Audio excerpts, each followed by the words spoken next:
Assalamualaikum warahmatullahi wabarakatuh. Saya dari kelompok 4, Ahmad Hairani dengan NIM 19010100567. Di sini saya akan menjelaskan tentang karakteristik dan metode pembelajaran PAI untuk anak tunadaksa. Pengertian tunadaksa yaitu anak yang mengalami kelainan atau cacat yang menetap pada alat gerak, tulang, sendi, maupun otot, kesendian rupa sehingga memerlukan pelayanan pendidikan khusus. Jika mereka mengalami gangguan gerakan karena kelayuan pada fungsi saraf otak, mereka disebut dengan cerebral palsy. Sedangkan ciri-ciri tunadaksa yaitu anggota gerak tubuh kaku, lemah, lumpuh, kesulitan dalam gerakan, tidak sempurna, tidak luntur dan juga tidak terkendali.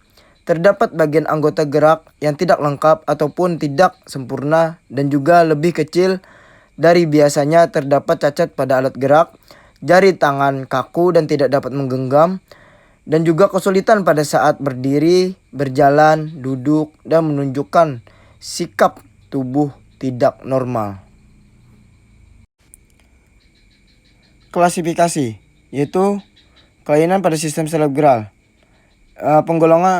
Penggolongan menurut derajat kecacatan yaitu golongan ringan adalah mereka yang dapat berjalan tanpa menggunakan alat, dapat menolong dirinya sendiri dalam kehidupan sehari-hari, hidup bersama dengan orang normal lainnya meskipun cacat tetapi tidak mengganggu kehidupan dan pendidikannya. Sedangkan golongan sedang yaitu ialah mereka yang membutuhkan treatment latihan khusus untuk bicara, berjalan, dan mengurus dirinya sendiri. Golongan ini memerlukan alat-alat khusus untuk membantu gerakannya, seperti brace untuk membantu penyangga kaki dan kruk atau tongkat sebagai penopang dalam berjalan. Sedangkan golongan berat yaitu anak cerebral palsy. Golongan ini yang tetap membutuhkan perawatan dalam ambulasi, bicara, dan menolong dirinya sendiri. Mereka tidak dapat hidup mandiri di tengah-tengah masyarakat. Lanjut, penataan lingkungan belajar. Macam-macam ruangan khusus seperti ruang poliklinik atau UKS untuk memeriksa dan perawatan kesehatan anak. Jalan masuk menuju sekolah sebaiknya dibuat keras dan rata yang memungkinkan anak tunadaksa yang memakai alat bantu. Tangga sebaiknya disediakan jalur lantai yang dibuat miring dan lantai bangunan baik di dalam dan di luar gedung sebaiknya dibuat dari bahan yang tidak licin.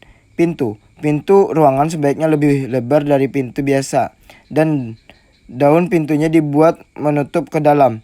Untuk menghubungkan bangunan atau kelas yang satu dengan yang lainnya sebaiknya disediakan lorong atau koridor yang lebar dan ada pegangan tembok. Baik, yang terakhir fungsi pendidikan agama Islam.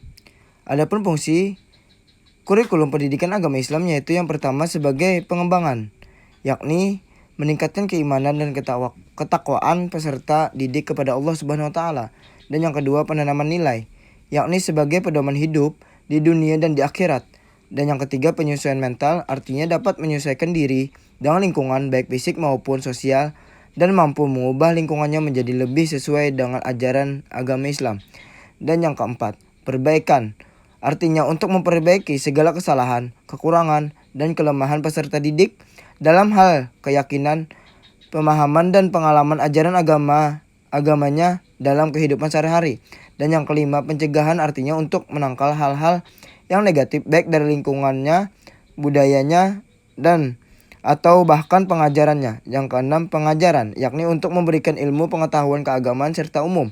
Dan yang ketujuh, yang terakhir, penyaluran, yakni untuk memberikan penyaluran bagi anak-anak yang memiliki bakat di bidang agama Islam agar bakat tersebut dapat berkembang dengan optimal. Sekian dari saya, salah hilap dan kurangnya mohon dimaafkan. Izin pamit. Assalamualaikum warahmatullahi wabarakatuh.